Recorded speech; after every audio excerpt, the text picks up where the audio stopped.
धर्मवीर भारती जी द्वारा विरचित कनुप्रिया के शब्द अर्थहीन नामक अध्याय के बारे में आज हम विचार करेंगे। पिछले अध्याय में हमने देखा था एक प्रश्न, इसमें कौन सी तत्व सार्थक है, प्रेम सार्थक है या युद्ध, इसके बारे में कनुप्रिया सवाल कर रही है। वही कनुप्रिया आगे ले जा रही है। इस सार्थकता को तुम मुझे कैसे समझाओगे कनु? शब्द शब्द शब्द मेरे लिए सब अर्थहीन है। अपनी दिल की बात कनुप्रिया बता रही है। मेरे लिए तो हर शब्द अर्थहीन लग रहा है। कर्म, स्वधर्म, निर्णय, दायित्व, मैंने भी गली गली में सुने हैं ये शब्द। ये तो आध्यात्मिक बात है।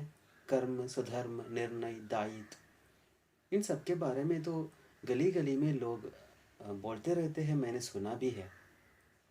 लेकिन मेरे लिए तो वे शब्द सब अर्थहीन है। मेरे लिए तो अर्थ तुम्हारे प्रति प्यार को ही है। यहाँ धर्मवीर भारती जी सगुण भक्ति का महत्व दिखा रहे हैं, ऐसा हम मान सकते हैं।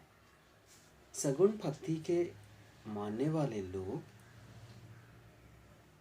भगवान को हमेशा अपना पास रखना चाहते हैं और भगवान से हमेशा मिलजुल कर रहना चाहते हैं।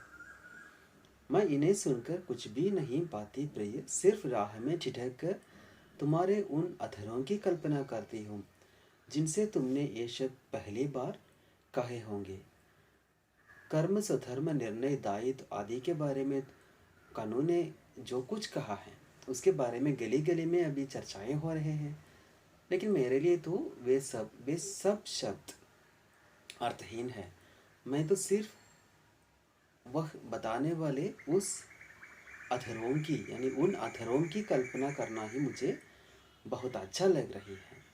तुम्हारा सांवरा लहराता हुआ जिस्म, तुम्हारी किंचित मुड़ी हुई शंख ग्रीवा, तुम्हारी उठी हुई चंदन बाहें, तुम्हारे अपने में डूबी हुई अध खुली दृष्टि, कृष्ण का समूचा रूप इन पंक्तियों के द्वारा धर्मवीर भारती जी हमारे सामने प्रस्तुत किया है। मुझे बहुत अच्छा लगता है और सेना ये स्तब्ध खड़ी है और इतिहास स्थगित हो गया है और तुम मुझे समझा रहे हो। कर्म, स्वधर्म, निर्णय, दायित्व, शब्द शब्द शब्द मेरे लिए नितांत अर्थहीन है। मैं कुछ भी सुनने के लिए तैयार नहीं हूँ। ये सभी शब्द मेरे लिए अर्थहीन है। मैं तो सिर्फ तुम्हारे संसर्ग पाना ही चाहती हूँ। हर शब्द को अंजलि बनाकर बूंद बूंद तुम्हें पी रही हूँ और तुम्हारा तेज मेरे जिस्म के एक एक मूर्छित संवेदन को धधका रहा है। कनु से मिलने के लिए तड़पने वाली कनुप्रिया का चित्र यहाँ व्यक्त हो रहा है। बाद में फिर कनुप्रिया कह रही है, शब्द शब्द शब्द तुम्हारे शब्द अगणित है कनु, संख्यातीत, पर उनका अर्थ मात्र एक है, मैं केवल मैं। कनुप्रिया बता रही है, तुम जो भी शब्द बता रहे हो उन शब्दों का केवल एक ही अर्थ है, मैं ये समझ रही हूँ और वह अर्थ है मैं यानी कनुप्रिया।